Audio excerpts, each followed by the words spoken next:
नमस्कार, आपका स्वागत है जस हिंदी में। मैं हूं आपके साथ राशि और अब वक्त हो चला है कुछ अच्छी खबरों का। तो आइए बढ़ते हैं आज की पहली गुड न्यूज की ओर। फिनलैंड लगातार छठे साल दुनिया का सबसे खुशहाल देश घोषित कर दिया गया है। इसके बाद डेनमार्क और आइसलैंड दूसरे और तीसरे पायदान पर हैं। शीर्ष 20 देशों में एशिया का कोई देश नहीं है। इस साल इजराइल 5 स्थानों पर चढ़कर चौथे स्थान पर पहुंच गया है, जबकि नीदरलैंड 5वें स्थान पर है। शीर्ष 10 में अन्य देशों में स्वीडन, नॉर्वे, स्विट्जरलैंड, लक्समबर्ग और न्यूजीलैंड शामिल हैं। जर्मनी हालांकि पिछले साल से 2 पायदान गिरकर 16वें स्थान पर आ गया है।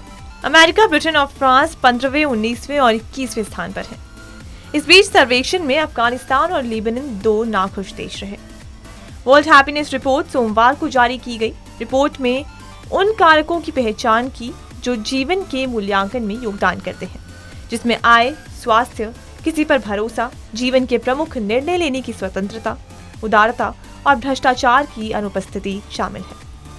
रिपोर्ट में जोर देकर कहा गया है कि हर कोई बिना भेदभाव के मौलिक मानवाधिकारों का हकदार है, जिसमें जीवन और स्वतंत्रता का अधिकार, गुलामी और यातना से आजादी, विचार और अभिव्यक्ति की स्वतंत्रता तथा काम और शिक्षा का अधिकार शामिल है। भारतीय अमेरिकी निशा देसाई बिस्वाल अमेरिका के इंटरनेशनल डेवलपमेंट फाइनेंस कॉर्पोरेशन की डेप्यूटी सीईओ बन सकती हैं। व्हाइट हाउस ने कहा है कि अमेरिकी राष्ट्रपति जो बाइडेन भारतीय अमेरिकी निशा देसाई को US international development finance corporation में एक शीर्ष प्रशासनिक पद पर नामित करना चाहते हैं। निशा देसाई वर्तमान में यूएस चैम्बर ऑफ कॉमर्स में अंतर्राष्ट्रीय रणनीति और वैश्विक पहल की वरिष्ठ उपाध्यक्ष हैं। ये यूएस इंडिया बिजनेस काउंसिल और यूएस बांग्लादेश बिजनेस काउंसिल की देखरेख करती है। व्हाइट हाउस ने कहा कि बिस्वाल ने 2013 से 17 तक अमेरिकी विदेश विभाग में दक्षिण और मध्य एशियाई मामलों के सहायक मंत्री के रूप में कार्य किया है, जहां उन्होंने अभूतपूर्व सहयोग की अवधि के दौरान अमेरिका भारत रणनीति साझेदारी की देखरेख की, जिसमें वार्षिक यूएस इंडिया सामरिक और वाणिज्यिक वार्ता का शुभारंभ मिला है। उन्होंने सहायक मंत्री के रूप में अपने कार्यकाल के दौरान मध्य एशिया और यूएस बांग्लादेश साझेदारी वार्ता के साथ C5+1 संवाद की भी शुरुआत की। इससे पहले Biswal US agency for international development में एशिया की सहायक प्रशासक थी। इस दौरान उनका पूरे दक्षिण, मध्य और दक्षिण पूर्व एशिया में USAID के कार्यक्रमों और संचालनों का निर्देशन और पर्यवेक्षण करना था।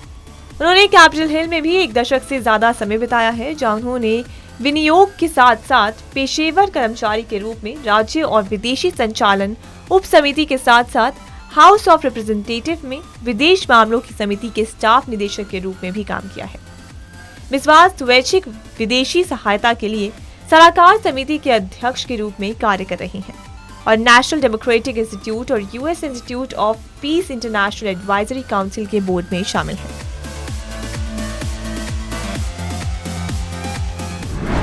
पॉप सिंगर द वीकेंड ने 2 नए गिनीज वर्ल्ड रिकॉर्ड दर्ज कर इतिहास रच दिया है। वीकेंड ने स्पॉटिफाई पर 1 महीने में सबसे अधिक सुने जाने वाले कलाकार बनने के बाद दुनिया के सबसे लोकप्रिय कलाकार के रूप में पहचान हासिल की है और म्यूजिक स्ट्रीमिंग प्लेटफॉर्म स्पॉटिफाई पर 100 मिलियन मासिक श्रोताओं तक पहुंचने वाले पहले कलाकार बन गए हैं। ग्रैमी पुरस्कार विजेता गायक द वीकेंड ने 2 गिनीज वर्ल्ड रिकॉर्ड स्थापित करके नए पुरस्कार जीते हैं। 27 फरवरी को स्पॉटिफाई ने आधिकारिक तौर पर घोषणा की थी कि द वीकेंड 1 महीने में 100 मिलियन श्रोताओं तक पहुंचने वाला स्पॉटिफाई इतिहास का पहला कलाकार है। सोमवार 21 मार्च को Guinness book of world records ने एबेल टेस्फे यानी कि द वीकेंड को विश्व रिकॉर्ड सम्मान से सम्मानित किया। इसके अतिरिक्त द वीकेंड ने सबसे अधिक मासिक श्रोताओं को पंजीकृत करके रिकॉर्ड बनाया है। गायक ने 20 मार्च तक 111.4 मिलियन श्रोता पंजीकृत किए हैं। श्रोताओं में वृद्धि का श्रेय हाल ही में जारी गीत डाई फॉर यू रिमिक्स संस्करण को दिया जाता है। 2016 में शुरू हुआ डाई फॉर यू मूल रूप से स्टारबॉय एल्बम के हिस्से के रूप में जारी किया गया था। 2023 में वीकेंड ने एरियाना ग्रांडे के साथ मिलकर गाने का रीमिक्स संस्करण जारी किया, जिसने इतिहास रच दिया है। बजरंग और विनेश को विदेश में ट्रेनिंग के लिए मंजूरी मिल गई है। दोनों किर्गिस्तान और पोलैंड ट्रेनिंग के लिए जाएंगे। केंद्रीय खेल मंत्रालय ने टारगेट ओलंपिक पोडियम स्कीम के तहत स्टार पहलवानों बजरंग पूनिया और विनेश फोगाट का किर्गिस्तान और पोलैंड में प्रशिक्षण लेने का आग्रह स्वीकार किया है। बजरंग किर्गिस्तान में 16 दिन और पोलैंड के स्पाला में 11 दिन ट्रेनिंग करना चाहते हैं। टॉप्स के तहत खिलाड़ियों के हवाई यात्रा खर्च, रहने खाने का खर्च वहन किया जाएगा।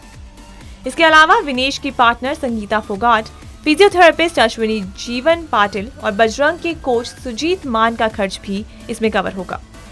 इस बीच निगरानी समिति ने चयन ट्रायल के आधार पर सीनियर एशियाई कुश्ती के लिए एक शिविर लगाने का निर्णय लिया है।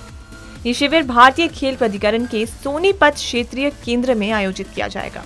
इस शिविर में कुल 108 पहलवान हिस्सा लेंगे, जिसमें 36 महिलाएं, 33 ग्रीको रोमन और 39 पुरुष फ्री स्टाइल वर्ग के पहलवान होंगे। रायबरेली के हॉकी स्टेडियम को भारतीय टीम की स्टार हॉकी खिलाड़ी रानी रामपाल के नाम पर रखा गया है। ये उपलब्धि पाने वाली वो भारत की पहली महिला खिलाड़ी बन गई हैं। एमसीएफ रायबरेली ने हॉकी स्टेडियम का नाम बदलकर रानीज गर्ल्स हॉकी टर्फ कर दिया है। रानी ने अपने सोशल मीडिया हैंडल पर इस स्टेडियम से जुड़ी तस्वीरें साझा की हैं। तस्वीरों में रानी खिलाड़ियों के साथ बातचीत करती नजर आ रही हैं और अन्य स्टाफ सदस्यों के साथ स्टेडियम का उद्घाटन कर रही हैं। रानी ने अपने ट्विटर हैंडल पर लिखा है कि मैं आप सभी को बताना चाहती हूँ कि एमसीएफ रायबरेली ने हॉकी में मेरे योगदान का सम्मान करने के लिए हॉकी स्टेडियम का नाम बदलकर रानी गर्ल्स हॉकी टर्फ कर दिया है। खुशी और आभार व्यक्त करने के लिए शब्द बहुत कम है। उन्होंने कहा कि ये मेरे लिए गर्व और भावनात्मक क्षण है, क्योंकि मैं अपने नाम पर स्टेडियम बनाने वाली पहली महिला हॉकी खिलाड़ी बन गई हूँ। मैं इसे भारतीय महिला हॉकी टीम को समर्पित करती हूँ और मुझे उम्मीद है कि आने वाली पीढ़ी को प्रेरित करेगा। राष्ट्रमंडल खेलों 2022 की टीम से बाहर कर दिया गया था। अक्सर खेतों में किसानों की मेहनत पर छोटी छोटी चिड़िया पानी फेर देती हैं। वो फसलों को नुकसान पहुंचाती हैं। इसी को देखते हुए तमिलनाडु के KPR institute of engineering and technology ने एक रोबोटिक बर्ड का निर्माण किया है, जिससे खेतों में मौजूद फसलों को पक्षियों से बचाने में मदद मिलेगी। इस रोबोटिक बर्ड को आईआईटी दिल्ली के उन्नति महोत्सव और एक्सपो में प्रदर्शित किया गया है। इस रोबोटिक बर्ड से न सिर्फ छोटी छोटी चिड़ियों को खेतों से दूर रखने में मदद मिलेगी, बल्कि इससे दूसरी कीड़े मकोड़ों से भी फसलों की सुरक्षा होगी। फिलहाल बाजार में तो ये रोबोटिक बर्ड मौजूद कम कीमत पर उपलब्ध होगा। इसके लिए उन्हें अभी कुछ समय इंतजार करना होगा। आईआईटी दिल्ली में 2 दिनों के उन्नति महोत्सव और एक्सपो में देश भर के इंजीनियरिंग कॉलेजों, इंस्टीट्यूट के प्रोफेसर और स्टूडेंट्स पहुंचे, जिन्होंने यहाँ अपने इनोवेशन और टेक्नोलॉजी को पेश किया। इसमें रोबोटिक बर्ड के अलावा नहीं बोल पाने वाले लोगों के लिए टॉकिंग ग्लव्स, सिंचाई में किसानों की सहूलियत के लिए स्मार्ट इरिगेशन डिवाइस, फसलों को ओलों से बचाने के लिए एंटी हेल गन, पानी में मरकरी की मात्रा का पता लगाने के लिए मरकरी सेंसर सब भी प्रदर्शित किए गए। देश में महिलाओं की शिक्षा को लेकर लगातार जागरूकता बढ़ रही है। समाज में कई ऐसे वर्ग या समूह सामने आ रहे हैं जो महिला शिक्षा को लेकर गंभीर हैं और इसके लिए काम भी कर रहे हैं। मुंबई में मुस्लिम समाज ने प्रतियोगी परीक्षाओं के लिए मुस्लिम महिलाओं को प्रोत्साहित करने का बीड़ उठाया है। समाज के लोगों ने तैयारी के लिए निःशुल्क स्टडी सेंटर खोला है। शिक्षा को एक प्रेरणा के रूप में पहचानते हुए कई गैर सरकारी संगठन अब इस प्रयास में अग्रणी भूमिका निभा रहे हैं। इसलिए अब वो प्रतियोगी परीक्षाओं, यूपीएससी, एमपीएससी और कर्मचारी चयन आयोग की तैयारी के लिए एक नया प्रशिक्षण केंद्र शुरू किया है। इसमें मुस्लिम महिलाओं को प्रतियोगी परीक्षाओं की तैयारी के लिए सुविधाएं मुहैया कराई जा रही हैं। जो मुस्लिम महिलाएं प्रतियोगी परीक्षाओं की तैयारी कर रही हैं और किसी कारणवश ऐसा नहीं कर पा रही हैं, तो ये संगठन उन महिलाओं की मदद कर रहा है और तैयारी में उनकी मदद कर रहा है। मुंबई के भिंडी बाजार इलाके में 3000 वर्ग फुट का अध्ययन केंद्र महिलाओं के लिए सिविल सेवा परीक्षा की तैयारी के लिए बनाया गया है। तो न्यूज में आज के लिए सिर्फ इतना ही। फिर लौटूंगी कुछ अच्छी खबरों के साथ। तब तक के लिए मुझे दीजिए इजाजत और देखते रहिए जस हिंदी। साथ ही अपना फीडबैक हमें info@justbroadcasting.com पर मेल करना ना भूलें।